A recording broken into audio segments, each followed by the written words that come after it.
해야 되는 상황인데, 예.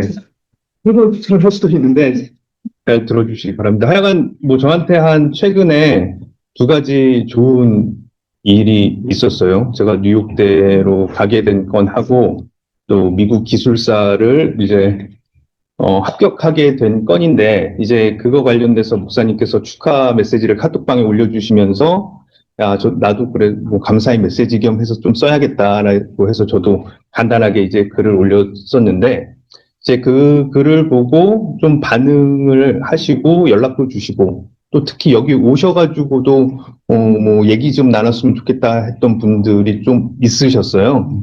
그래서 제가 이제 주로 들었던 얘기는 매우 자극이 된다. 정말 자기도 기도를, 더 열심히 해야겠다라는 생각이 든다라고 하면서 이제 말씀을 해주셨던 분들이 계시고, 또 어떤 분들은 어떻게 해야 시험을 잘 보냐. 네, 그래가지고 그런 분도 몇 분 계셔가지고 이제 얘기를 좀 나눴었습니다. 근데 이번에 있는 이 두 가지의 그 일종의 사건이죠. 저한테 이제 뉴욕대를 간다라는 것은 사실 기적인 거고요. 그러니까 이거는 뭐 제 실력과는 상관없이 그냥 자동적으로 길이, 그러니까 어떤 느낌이었냐면 문 앞에 딱 들었으면 문이 열리고, 문이 열리네? 또 한 발을 디디면 또 문이 열리고, 이게 왜 또 열리지? 그 다음에 디디면 또 문이 열려서 이렇게 가는 느낌이었어요. 그러니까, 아, 이거는 나의 실력과 상관없이 사람들이 이유 없이 호의적이면서 그쪽에 있는 사람들이 이렇게 길을 열린 케이스라, 아, 이게 영성학교에 계신 분들이 앞으로 하나님께로부터 얻는 그런 어떤 축복의 그 유형 중에 큰 것 중에 하나겠구나, 이제 그런 생각을 좀 했거든요. 그래서 제가 이 과정을 겪으면서 또 그동안 3년 반 동안 또 영성학교에서 기도를 해오면서, 아, 여기는 비법이 확실히 있다. 그리고 그 비법은 이미 목사님께서 수없이 말씀을 해 주셨다라는 그런 생각이 많이 들었습니다. 근데 뭐 제가 좀 더 얘기를 할 수도 있는데요. 혹시 그 전에 궁금한 게 있으신가요? 어떻게 해야 돼요, 이렇게? 없으세요? 어떻게 하면 그 시험에 합격할 수 있나요? 그 질문, 원래 똑똑하셨던 거 아니에요? 아니요. 제가 이거 뭐 아내가 있는데, 아내가 지민이니까, 이제 아내하고 이제 결혼을 하려고 이제 저희 집 가족이 모였죠. 뭐 아내께서 얘기를 해주셔도 되는데, 누나들이 예, 그러니까 왜 그랬냐 하면 저희 누나가 이제 항상 보아온 저의 모습은 시험 때도 자고 항상 딴짓하고, 그러니까 도저히 이 뭐를 할 수 없는 사람인 것 같은데, 이제 아내가 하고 딱 결혼하러 왔더니 셋째 누나가 쫙 아내한테 한 얘기가, 도대체 왜 이런 애하고 결혼을 했나?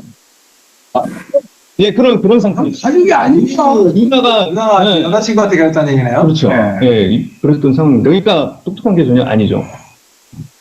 그러니까 제가 그 영성학교 와서 제가 그 카톡에도 간단히 올렸었는데, 제가 굳게 마음 먹었었던 게 있어요. 첫 번째, 과거의 나의 모든 것을 쓰레기통에 넣겠다.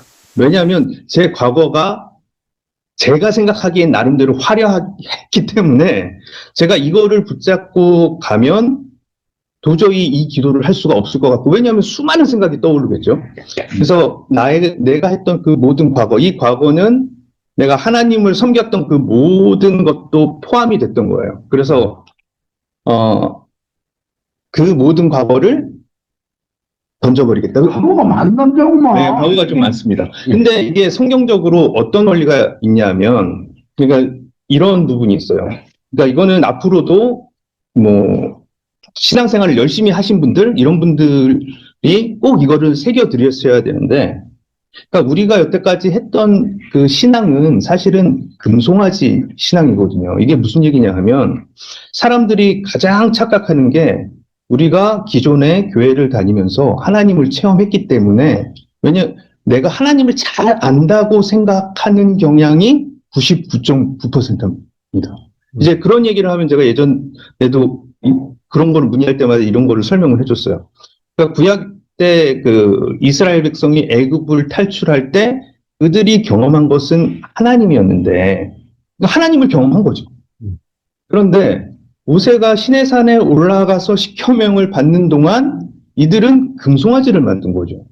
이게 무슨 얘기냐 하면 우리가 여태까지 교회에서 했던 모든 생활은 개개인별로 하나님의 역사가 분명히 있긴 한데 문제는 그 마음속에 하나님께 순종할 마음이 완전히 돌아서지 않았기 때문에 누군가가 이 금송아지가 하나님이야 라고 하면 그걸 믿을 수밖에 없고 그래서 자신의 유익을 위한 하나님을 만들 수밖에 없는 게 지금 현대에 있는 모든 크리스찬 목사부터 시작해서 영성학교 오시는 분 100%다 그런 상태라는 거죠.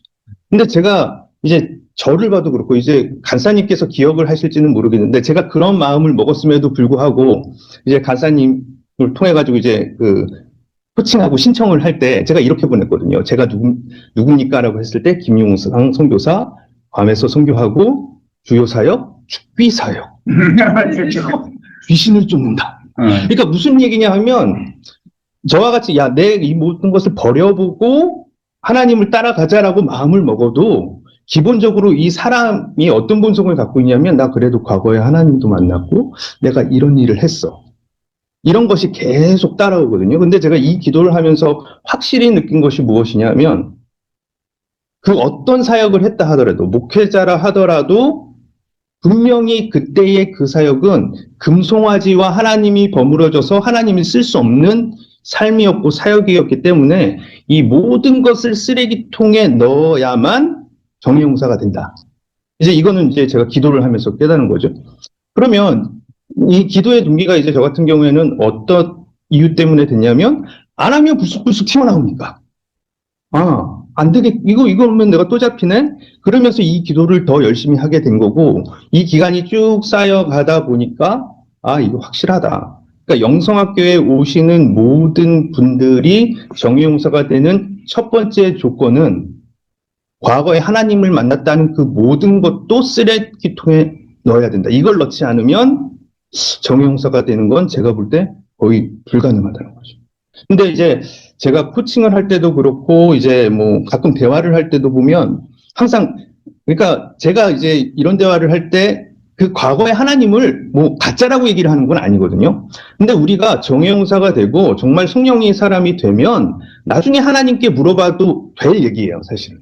그런데 우리의 습성은 어떠냐 하면 나라는 존재를 자꾸 얘기하고 싶기 때문에 어쩔 수 없이 나 과거에 그래도 하나님 이렇게 체험해서 내가 이렇게 했어요. 이런 게 불쑥불쑥 튀어나온다는 거죠. 그래서 이 부분을 깨는 것이 매우 중요하다는 걸 이제 저는 이 기도를 하면서 깨달았고, 이제 두 번째는 순종인데, 그 이제 아까 그 이스라엘 백성과 모세의 가장 큰 차이점은 무엇이냐 하면 똑같이 하나님을 체험하고 가면서 이스라엘 백성은 나를 위한 하나님을 찾다가 금송아지를 만든 거고 모세는 하나님께 계속 순종하고 있었던 거죠. 그러니까 그 하나님께서 역사하는 그 틀 안에 하나님께 순종하는 사람도 있고 금송아지를 만드는 사람도 있는데 이제 목사님께서 지난주 코칭 때 말씀해 주셨듯이 이게 크리스찬인 거죠. 근데 크리스찬이 뭘 하냐? 대적한다는 거예요. 그러니까 이 대적이 무엇이냐면 뭐 제가 이제 예전에 뭐 공부를 많이 한 목사님들하고도 대화를 많이 했었는데 그때 이런 얘기를 나눈 적이 있어요. 과연 기독교와 유대교는 다르냐? 사실은 천주교도 있으면 안 되고 천주교도 있으면 안 되고 기독교도 있으면 안 되거든요. 무슨 얘기냐 하면 유대교에 이미 하나님께서 역사를 하신 거예요. 그러니까 유대교, 그러니까 이스라엘 민족이 거기에 계시된 메시아를 예수님을 인정만 했으면 그냥 이게 하나님을 믿는 걸로 그냥 가는 거죠. 원래 스토리는 그렇다는 거죠. 근데 이게 이 마귀가 어떤 식으로 역사를 하냐면 하나님께서 세우신 그 나라에 금송아지를 만들게 해서 결국 금송아지가 마귀인데 마귀를 우상하게 해서 자신이 여기서 영광을 받고 실제로 하나님의 사람을 쫓아내는 개념이 된 거죠. 그래서 초대교회가 나온 거고 그 초대교회가 카톨릭이 되면서 카톨릭이 또 실제로 믿는 사람을 쫓아내고 거기 금송아지를 만든 거고 그 다음에 거기서 기독교가 나왔고 또 지금 현재 그 기독교가 금송아지를 만들어서 하나님께서 영성학교를 쓰실 수밖에 없는 상태가 됐다는 거죠. 근데 제가 이 얘기를 왜 하냐면, 이제 저한테 두 가지 이제 사건이 있었잖아요. 첫 번째 같은 사건은, 첫 번째 그 뉴욕대가 되는 그 과정은 어떤 과정을 봤었냐면, 첫 번째, 제가 이거를 계속 치려고 하는 노력의 과정 중에 내 모든 과거를 던지자. 그 다음에 두 번째, 성경을 보면 이 순종은 사실 믿음하고도 같은 얘기고, 그 다음에 이것이 구원이란 얘기거든요. 그런데 하나님께서 항상 그 일을 하시는 방법은 무엇이냐면, 하나님께 순종하면 하나님께 세운 사람한테 순종하게 되어 있는 거예요. 근데 성경책을 보면 하나님께서 세운 사람한테 순종하지 않는 사람이 천국 가는 예가 없다라는 거예요. 그래서 제가 영성학교 들어와서 세운 두 가지 큰 원칙. 과거의 모든 것을 쓰레기통에 버리려고 노력하자. 안 버려지니까 계속 치는 거죠. 두 번째, 성령님께서 그 목사님을 통해서, 신목사님을 통해서 일을 하시기로 했기 때문에 내 머리로 이해가 안 돼도 100% 받아들이려고 노력하자. 물론 저렇게까지 하실까? 처음에는 그런 게 있을 수도 있어요. 그러니까 이 부분에 대해서 끊임없이 제가 싸워온 거예요. 그러니까 이 과정을 계속 하다 보니까. 그 다음에 이제 뉴욕대 같은 건도 마찬가지죠. 제가 이제 목사님을 계속 관찰을 하면서 어떻게 복을 받을 수 있을까? 그러니까 저 같은 경우에는 사실 제 인생의 목표가 교수는 아니에요. 그러니까 예를 들어서 예전부터 제가 뭐 기도 제목으로, 저는 더 좋은 대학교 교수가 되길 원합니다. 기도해 주세요. 그래서 만약 뉴욕대 교수가 됐다. 라고 하면 제 기도 제목이 이루어진 거죠. 근데 저는 사실 그 뉴욕대를 지원하게 된 계기가 어떠한 뉴욕대를 가기 위한 목적이었기보다는 사실은 이 글로벌 영성학교가 진행이 되려면, 또 우리가 만약 어떤 역할을 하려면 괌에서는 좀 힘들 것 같은데 그러면 미국 본토로 가야 되지 않을까라는 생각을 하게 된 거고, 그러니까 동기가 그거였어요. 근데 이제 아내하고도 얘기를 했지만 그 다음에 제가 인간적인 생각을 해서, 근데 우리가 재정적인 상황도 고려해야 되고 또 그런 걸 생각하면 미국의 어떤 좀 시골에 있는 좀 작은 학교, 그렇게 부담되지 않는 학교로 가게 되면 그러면 조금 사회하기 수월하지 않을까, 그런 생각으로 접근을 했던 거죠. 근데 이게 돼버린 거예요. 그러니까 이거는 제가 의도한 것이 아니고 뭐 하나님의 계획이 있다라고 느끼는 거죠. 그렇기 때문에 지금 제가 뭐 카톡 그때도 간단히 언급을 했었는데, 제가 느끼는 건 뭐냐면, 뭐 제가 제 인생의 목표가 뭐 좋은 대학 교수가 아니었기 때문에 저도 궁금한 거예요. 목사님이 말씀하신 대로 그냥 던져본 거예요. 그래? 그럼 미국에 한번 직업을 찾아볼까? 하나, 둘, 셋, 동명이 던져본 거죠. 그러니까 저희한테는 큰 부담은 없었어요. 올해 안 되면 우리가 준비가 안 된 거고, 만약 아무 길도 안 열리면 그거는 우리에게 맡겨질 사역이 아니다. 그렇게 생각을 하면 되니까. 그래서 돌을 하나, 둘, 셋 던져보다 보니까 올 초부터 조금씩 인터뷰가 시작이 된 거고, 그러면서 이제 좀 경험한 사실이 무엇이냐 하면, 작은 대학에서도 쉽게 나를 뽑지 않겠구나. 그러니까 학교마다 뽑는 스타일이 있는 거예요. 그러니까 뭐 시골 같은 학교면 시골 가서 잘 도망가지 않으래. 그러니까 뽑는 기준이 다 다르더라고요. 그러니까 이제 그런 거를 보면서, 그 다음에 또 특히 시골 학교나 주립대 같은 경우에는 예산이 정해져 있기 때문에 비슷한 수준의 지원자면 괌에서 그 면접비를 두세 배 주면서 부를 이유가 없는 거죠. 그래서 한 군데는 어떤 데가 있었냐면 1차를 합격하고 2차 때, 지금 당신이 2차에 합격했는데 당신을 뽑을 마음이 크다. 그러니 일단 연봉과 그런 걸 다 협상해서 당신이 거의 올 거면 비행기표를 보내주겠다. 이런 데도 있었어요. 그러니까 제가 이제 그런 거를 경험하면서 느낀 게, 이게 쉽게 가면서는 부르지 않겠구나. 근데 거기는 딱 했더니 연봉 차이, 이게 먹고 살기 힘든 조건을 제시해가지고 그냥 틀어줬었는데, 하여간 그런 생각을 하고 있던 와중에 뉴욕대는 이제 그런 걸 경험하다 보니까, 근데 뉴욕대 같은 경우는 또 좋은 학교니까 제가 바로 지원한 것도 아니었고, 이제 공고가 나서, 또 두드려 볼까 해서 이제 그 뽑겠다라고 하는 그 심사위원장한테 이메일을 보내본 거죠. 나 이런 사람인데 지원해봐도 되겠냐? 그랬더니, 지원해. 열렸어요. 그 다음에 두 번째는 제가 이제 하려고 했던 어떤 프로젝트가 있었는데, 그 미국에 있는 지인 교수랑 얘기를 하다가, 요런 요 과제에 잘 맞는 교수를 찾아보니까 뉴욕대에 신임 교수가 있는 거예요. 그래서 합격하기 전에 그 교수랑 이제 과제 제안서를 써가지고 이제 돈을 또 따게 된 거죠. 응? 이게 열리네? 그 다음에 이제 면접을 할 때 가보니까 그 학과장이 들어와서 갑자기 호의적으로 얘기하면서 너가 오면은 뭐 이런 사람들이랑 일을 할 거다. 그런 얘기를 보통은 안 하거든요. 이상하네. 이 사람이 왜 벌써 이런 얘기를 하지? 그 다음에 최종 면접에 딱 봤더니 이제 그 카톡에도 올렸었는데 어떤 한 교수가 내가 너를 뽑자고 주장했다. 이렇게 얘기를 하는 거예요. 그러니까, 야, 이게 이상하다. 왜 이런 일이 벌어질까? 그 다음에 이제 더 신기했던 건 뭐냐면, 그래서 됐어요. 그러니까 제가 지금 감대학에서 이제 부교수로 있어요. 그래서, 이거를 또 어떻게 협상을 할 수 있나? 이 학교는 좋은데. 그랬더니 이제 협상을 하려고 이제 전화가 왔어요. 학과장한테. 딱 전화가 와가지고, 이러면은 좀 연봉 얘기도 하고 뭘 해야지 했더니, 너 그냥 교수로 바로 뽑을 거야. 그랬더니, 너 연봉은 이거 줄게. 올래? 그랬더니 저는 협상을 하려고 했는데, 저기 어디 시골에 있지도 않은 대학 부교수인데, 그냥 교수를 준다네? 네. 그 다음에 연봉을 보니까 내가 생각했던 것보다 더 준다는 거예요. 예스. 그래가지고 이제 끝난 거예요. 그래서 이제 이런 열리는 과정을 보니까, 야, 이게 목사님 하시는 거 그대로 따라가면, 그러니까 목사님 하는 걸 그대로 카피만 하면 이거는 누구에게나 다 일어나는 일이다라는 거죠. 근데 이제 제 마음 자세에 대해서 말씀을 드리면, 저는 그 목사님께서 하시는 것을 보면서 목사님께서 이렇게 얘기하시잖아요. 처음 보면 이 기도하면 모든 것을 기도하면 다 응답받습니다. 근데 목사님께서 많이 얘기 안 하시는 게 있어요. 뭐냐면 목사님께서 그렇게 응답받으시기 전까지 있었던 10년의 세월, 인생을 다 포기하고 하나님만 만나고 나 천국 가게 해주세요. 이게 있었거든요. 근데 사실 제가 이렇게 영성학교 훈련생이나 저를 관찰을 하면서 부족한 게 무엇이냐면 이 부분에 대한 이해가 없는 거죠. 그 자기의 뼈를 깎는 그 과정 속에서 자기가 준비됐을 때 하나님께서 주신다는 거예요.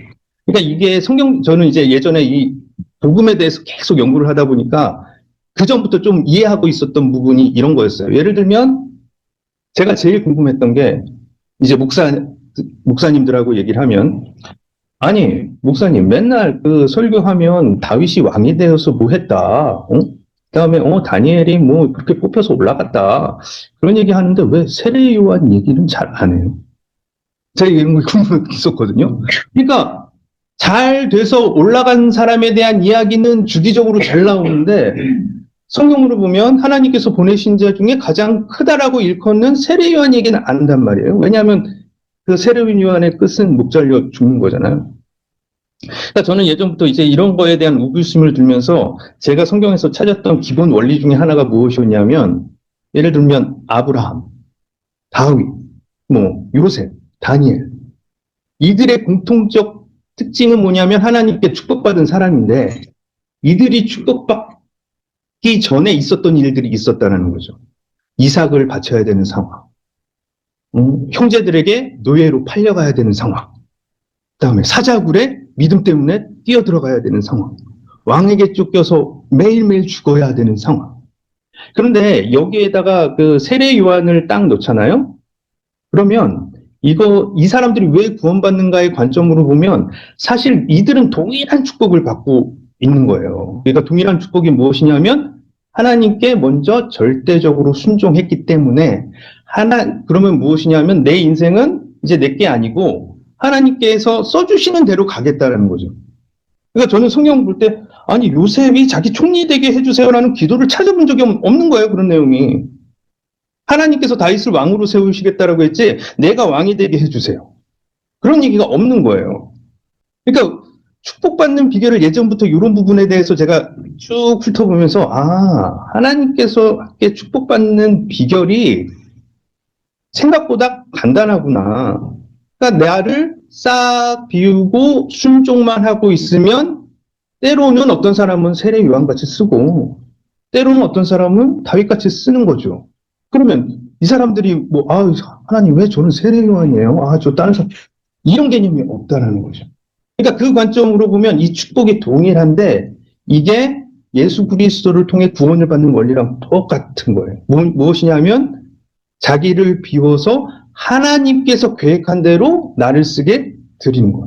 그것이 십자가에 나를 못 박는 거고 자기 부인이고 내 안에 내가 죽고 성령님이 사는 거거든요. 그러니까 이것을 이해하면 하나님의 축복이 하나님의 뜻대로 오는데 그거를 신 목사님이 날마다 제 눈엔 그게 들리는 거죠. 날마다 풀어서 설명한다. 그래서 저는 이 3년 동안 제가 이해했던 이 성경적 그 내용과 목사님이 했던 것을 그대로 카피를 하려고 저는 제 나름대로 노력을 한 거고 제가 이것을 해보다 보니까 그거는 100% 확실하다라는 거죠. 확실하다. 그래서 이번에 뉴욕대 같은 경우가 이제 그런 케이스 중에 상당히 큰 건으로 하나가 나타난 거고, 그 다음에 이제 오늘도 이제 두 분이 찾아오셔가지고 어떻게 하면 시험을 잘 보냐라고 얘기를 했는데, 결국 한 분은 시험의 문제가 아니라 다른 것을 깨닫고 가셨어요. 그래서 제가 이렇게 얘기했어요. 이제 시험이 2달 남았는데, 사실 시간이 너무 부족한 건 사실이다. 그래서 사실 내 입장에서 2달 후에 봐도 되고, 아니면 다른 시험, 옮길 수도 있잖아요. 다른 때 봐도 된다. 그런데 내가 2달 후에 2달 후에 보는 건 내가 결정한 상황이다. 그리고 나는 이 시험에 대해서 하나님께 기도한 적이 한 번도 없다. 왜냐? 이거는 내가 할 일인데, 내가 공부가 잘 됐으면 성적이 잘 나올 거고, 내가 공부가 부족했으면 성적이 잘 안 나오는 거지, 왜 이 시험을 되게 해달라고 내가 기도를 하냐.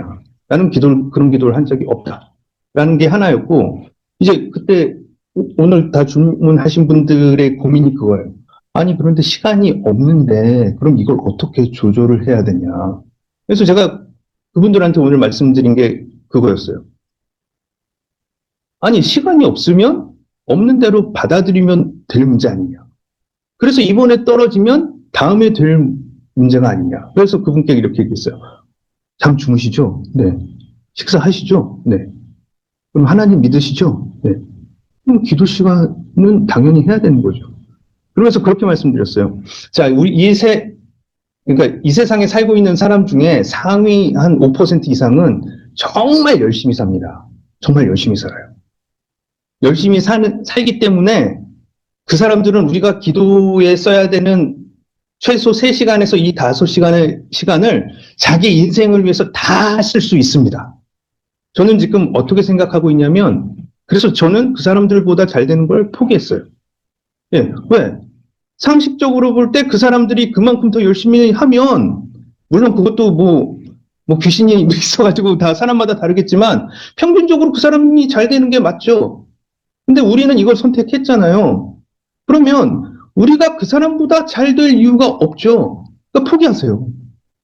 왜 잘 되려고 그러세요? 포기하세요, 그냥. 포기하고 사시면 됩니다.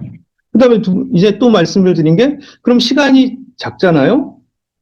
그러면 우리는 하나님을 위해 이만큼을 썼으니까 나머지 시간을 더 어떻게 잘 활용할까에 대해서 고민을 하면 됩니다. 그런 생각을 갖고 공부를 하시면 돼요. 그 다음에 시험, 준비가 안 돼서 떨어지면 준비가 안 돼서 떨어지는 거니까 떨어지면 떨어지는 대로 받아들이면 되지, 왜 내가 지금 붙어야 된다고 생각하는데 공부량은 적다고 그걸 걱정해서 기도 시간을 땡기려고 하는 거예요. 그러면은 이런 축복은 못 받아요. 그냥 열심히 하셔야지. 제가 이제 그런 말씀을 드렸죠. 그러니까 사실 이번 시험도 그런 자세로 본 거예요. 2달 후에 보는 건 내가 결정한 거고, 공부할 시간은 절대적으로 부족하고, 내가 기도 시간이나 이런 건 타협할 생각이 없고, 그걸 다 빼놓고 생각하니까, 그러니까 제가 어떤 생각이 들었냐면, 기도 시간을 줄이지 않고 이걸 했습니다. 그렇게 썼는데, 사실 제가 표현하고 싶었던 건, 기도 시간은 원래 타협의 대상이 아닌 거죠. 그죠? 그러니까 타협의 대상이 아닌데, 대부분의 사람들이 그거를 줄여서 뭘 할까 이렇게 생각할 것 같기 때문에 이제 그런 방식으로 글을 썼었는데, 그거를 다 뺀 다음에 자기 것을 어떻게 잘 활용할까에 대해서 생각을 하고 그냥 결과를 받아들이자. 이제 이런 부분에 대해서 이제 얘기를 하게 되는데, 이제 제가 목사님을 통해서 배우고 이렇게 영성학교에서 이렇게 계속 배우면서 결국 얻는 것이 무엇이냐 하면 그냥 신목사님 하시는 방식이 복음이다. 그냥 복음적이다. 너무 복음적이다. 그러니까 한마디로 그냥 나를 없애면 된다. 왜 오늘 제가 성함은 기억이 안 나서 네. 제가 오늘 시험 공부해서 어떻게 시험 붙을지 여쭤보려고 했는데 제가 어떤 신앙을 생활을 해야 되는지에 대해서 깨닫고 갑니다. 감사합니다. 그러고 가시더라고요. 그러니까 이게 사람들이 오해하는 거예요. 그러니까 자기의 삶과 이 신앙을 타협하고 뭐 딜을 하려고 하는 이 순간부터 사실 하나님의 역사는 없다고 봐야죠. 그러니까 이거를 이해를 못하는 거예요. 그래서 끊임없이 하나님의 일을 해, 뭐를 해. 내가 이거를 조금 줄이면 내가 이거를 못하는데 근데 저는 그게 너무 어리석은 생각이라는 거죠. 왜냐하면 이 세상 사람들 성공하는 0.1%가 할 때 그 0.1%만 열심히 일한 게 아니라 0.1%가 나오기 위해서 한 명이 나오기 위해서 100명도 동일하게 열심히 했을 거거든요. 그럼 무슨 얘기냐? 99%는 죽도록 일하고 망한다는 얘기예요. 이게 세상의 원리인데 만약 본인이 그 정도까지도 열심히 하지 않는다면 사실 잘 될 거 포기하고 여기에 올인하는 게 맞는 거죠. 예, 그래서 이제 하여간 이 말씀을 드리려고 했는지 잘 모르겠는데 그냥 갑자기 말씀하셔가지고 그래서 정리하겠습니다. 해도 돼. 네. 그래서 그 훈련생들이 정말 알아야 될 것이 무엇이냐 하면 계속 자기의 신앙생활까지 쓰레기통에 버려. 즉 제가 관찰할 때는 과거의 신앙생활을 붙잡고 있는 분들이 안 변하는 것 같아요. 시간이 너무 오래 걸려요. 하나님을 만났다는 그것 때문에. 그거는 인정하지만 거기에 금송아지가 여기 붙어 있기 때문에 이 금송아지가 털어지지 않으면 이거는 구원받지 못하고 정형사가 안 되거든요. 그러니까 이게 너무 힘든 거예요. 근데 이 부분에 대해서 저희가 코치를 할 때 정말 이해될 수 있게. 그 다음에 영성학교에는 그렇게 해서 나타나는 증거 예들이 많이 있기 때문에 그렇게 할 때 오는 축복이 이런 겁니다. 그리고 두 번째, 순종에 대해서도. 그러니까 대부분 사람들이 이렇게 얘기하잖아요. 나는 하나님께 순종하지만 사람께 순종하지 않아. 이게 성립하지 않는 원리거든요. 하나님께 순종하는 사람은 하나님의 사람에게 순종합니다. 그러니까 성경에도 디모데 후서 보면 바울이 결국 남는 제자 디모데 얘기 나오고 뒤에는 다 떠나간 사람들 얘기잖아요. 그러니까 떠나간 사람들의 얘기는 떠나가고 나서 어디에도 기록이 남지 않는다는 거죠. 물론 그들이 구원 받았을지 안 받았을지는 모르지만 명확한 건 하나님께서는 그 당시에 바울을 세우셔서 바울을 통해서 성경을 쓰게 하셔서 지금까지 역사를 일으키시는 거예요. 그래서 저 같은 사람도 사람에게 순종하는 사람이 아님에도 불구하고 그래서 노력한다는 거죠. 목사님께서 무슨 얘기를 하시면 그냥 100% 받아들이면 돼요. 100% 받아들여요. 예. 근데 내 안에서 근데 이게 맞을까? 그럼 또 치면 되는 거죠. 그러면 신목사님이 받은 축복을 우리도 다 받을 수 있다. 예. 그래서 제가 이번에 있던 이 두 가지의 사건이 어떻게 보면은 제가 3년 반 동안 어떻게든 신목사님을 카피해서 똑같이 되려고 하느냐에 대한 결과물인 것 같고, 그럼 제 생각은 지금 어떠냐? 저는 뉴욕대가 된 것이 하나님께서 온 큰 선물이 아니다라고 생각해요. 왜냐하면 제가 바란 적이 없기 때문에 사실 저는 선물의 개념으로 생각하진 않고 그쪽에 가서 해야 될 일이라는 생각을 갖고 있고, 사실 더 큰 선물이라 제가 하나님의 창고를 열고 싶은 건 뭐냐면 우리가 정의용사가 돼서 해야 될 일이 뭡니까? 영혼 구원해서 하나님께 돌리는 일이잖아요. 그 일이 나를 통해 어떻게 일어날까가 사실 저는 이제 더욱 궁금하고 관심 있는 거예요. 그래서 제가 마지막으로 이제 말씀드리겠습니다. 오늘 시점에서 저는 정의용사라고 생각하고 있지 않습니다. 왜냐? 신목사님께서 말씀하신 귀신을 쫓고 영혼을 돌리고 가족이 구원되는 역사가 아직 완벽히 일어나지 않았거든요. 저는 100% 찼을 때 저를 인정하고 싶어요. 근데 사람들은 어떠냐면 1%만 있어도 됐다라고 생각하거든요. 근데 저는 그 생각을 완전히 버리고 나는 지금도 정의용사가 당연히 아니고 내가 오늘 죽으면 사실 지옥에 가는 가능성이 크다. 그래서 나는 오늘도 기도하고 정말 신 목사님이 말씀하신 대로 내가 앞으로 영성학교와 같이 걸어가는 그 길에서 영혼 구원 사역이 일어나고 회복되는 역사가 일어나면 그때쯤이면 이제 좀 가능성이 있겠구나. 왜냐하면 죽을 때까지 모르잖아요. 이 기도를 놓으면 지옥 가는 운명이니까. 아마 그렇게 생각을 하게 될 것 같습니다. 약간 준비는 못한 상황에서 이러저러 떠들면 여기까지 하겠습니다.